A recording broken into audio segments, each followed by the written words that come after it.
1817 में स्कॉटलैंड के अर्थशास्त्री और राजनीतिक दार्शनिक जेम्स मिल ने 3 विशाल खंडों में ब्रिटिश भारत का इतिहास नामक एक किताब लिखी।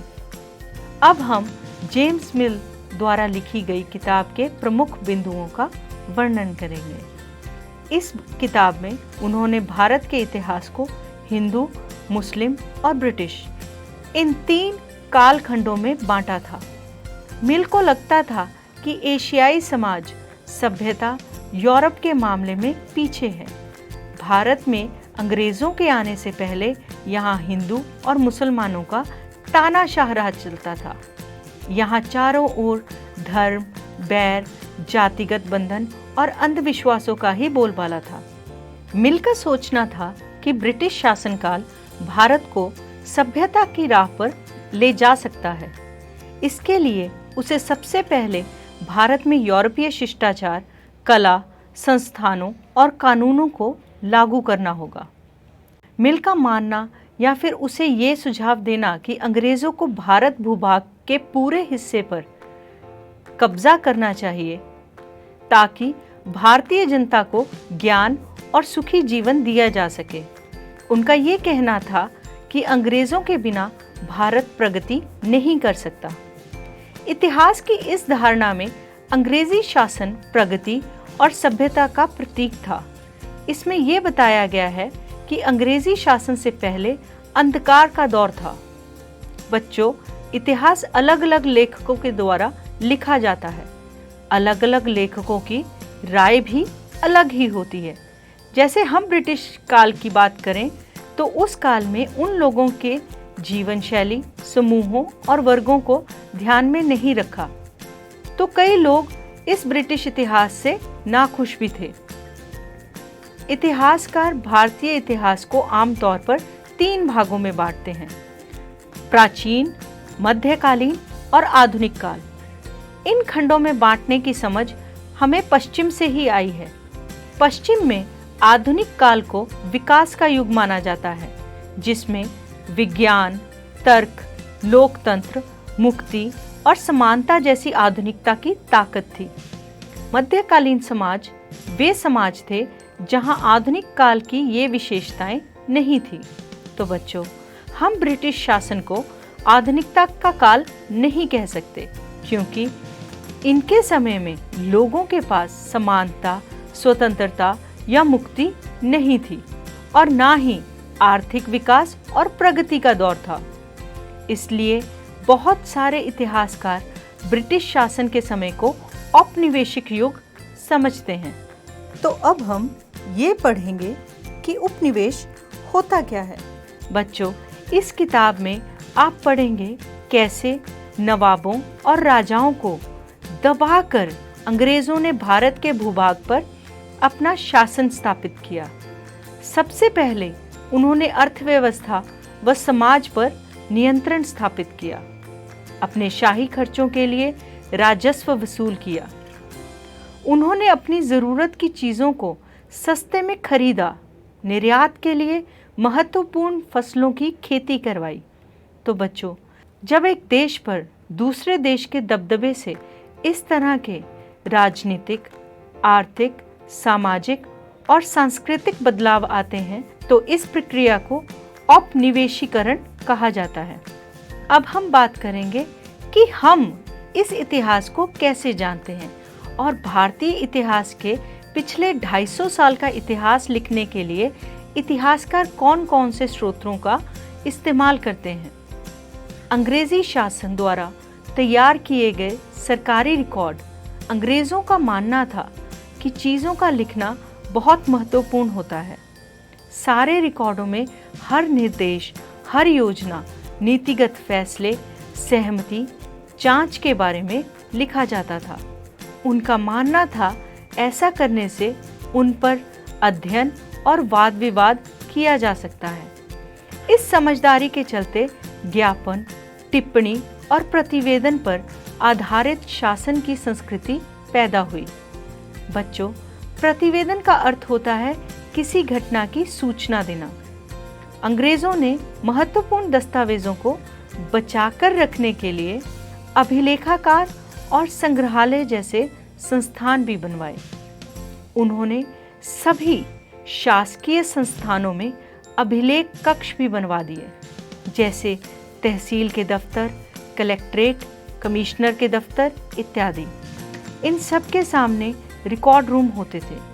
19वीं सदी की शुरुआत में प्रशासन की एक शाखा से दूसरी शाखा के पास भेजे गए पत्रों को आप आज भी अभिलेखाकारों में देख सकते हैं। इन पत्रों को खुश नवीसी के माहिर लिखते थे। बच्चों, खुश नवीसी या सुलेख नवीस ऐसे लोग होते हैं जो बहुत सुंदर ढंग से चीज़ें लिखते हैं। अब हम बात करेंगे आपकी किताब में दिए गए चौथे चित्र के बारे में।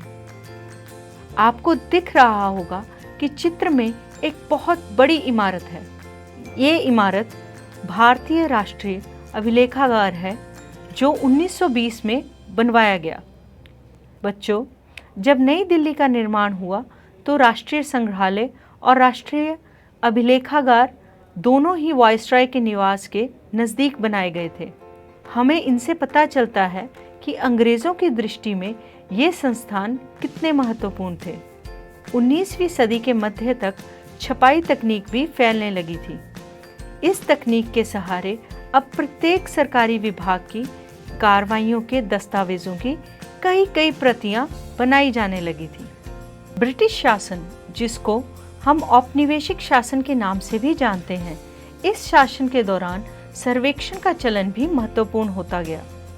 अंग्रेजों को विश्वास था कि किसी देश पर अच्छी तरह राज करने के लिए उसको सबसे पहले सही ढंग से समझना होगा। बच्चों, अब हम सर्वेक्षण के लिए कामों का उल्लेख करेंगे। भारत का एक नक्शा तैयार करने के लिए 19वीं सदी की शुरुआत तक बड़े बड़े सर्वेक्षण किए जाने लगे।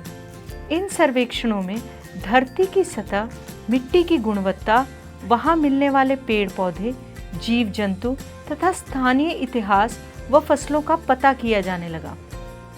19वीं सदी के आखिर में हर 10 साल में जनगणना भी की जाने लगी।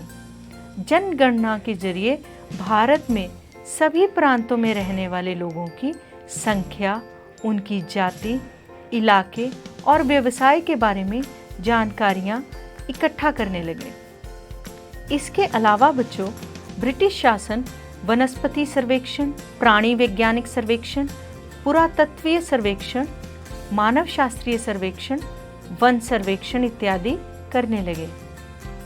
अब हम बात करेंगे आपकी किताब में दिए गए 5वें चित्र के बारे में। आपको एक पौधा दिखाई दे रहा है।